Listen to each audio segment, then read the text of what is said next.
অসম্ভবকে সম্ভব করাই অনন্তর কাজ। অসম্ভবকে সম্ভব করাই যেন অনন্তর কাজ।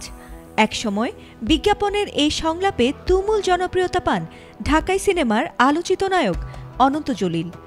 তিনি অভিনয় করেছেন সিনেমায় এবং মন কেড়েছেন লাখো দর্শকের। নিজের প্রযোজিত, পরিচালিত ও অভিনীত চলচ্চিত্র ছাড়াও গার্মেন্টস ব্যবসায় বেশ নাম কুড়িয়েছেন তিনি। এছাড়া চলচ্চিত্র অঙ্গনের সবচেয়ে আলোচিত তারকা দম্পতি তিনি ও তার স্ত্রী আফিয়া নুসরাত বর্ষা। তাদের জুটি যেন কেবল সিনেমাই নয়, বরং বাস্তবেও তারা পাওয়ার কাপল। এবার তারা আলোচনায় উঠে এলেন সম্পূর্ণ এক ভিন্ন কারণে। কিছুদিন আগে সন্তানদের ভবিষ্যতের কথা ভেবে সিনেমা ছাড়ার ঘোষণা দিয়েছিলেন চিত্রনায়িকা বর্ষা। এলএমই সার্টিফাইড বিশ্বসেরা কপারে তৈরি ওয়ালটন কেবলস, যা আপনার স্থাপনাকে রাখবে সব সময় নিরাপদ।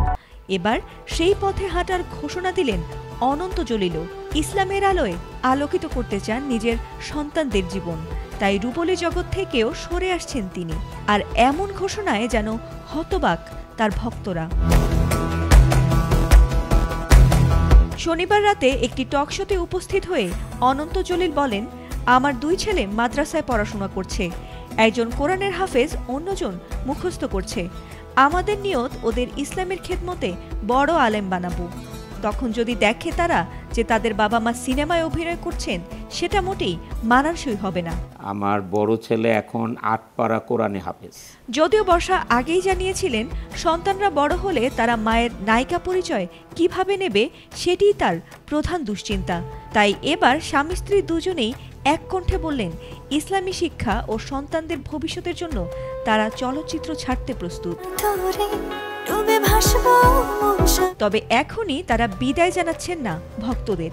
এই দম্পতির হাতে এখনো স্পাই, নেত্রী দ্য লিডারের মতো কয়েকটি বড় বাজেটের সিনেমা বাকি আছে।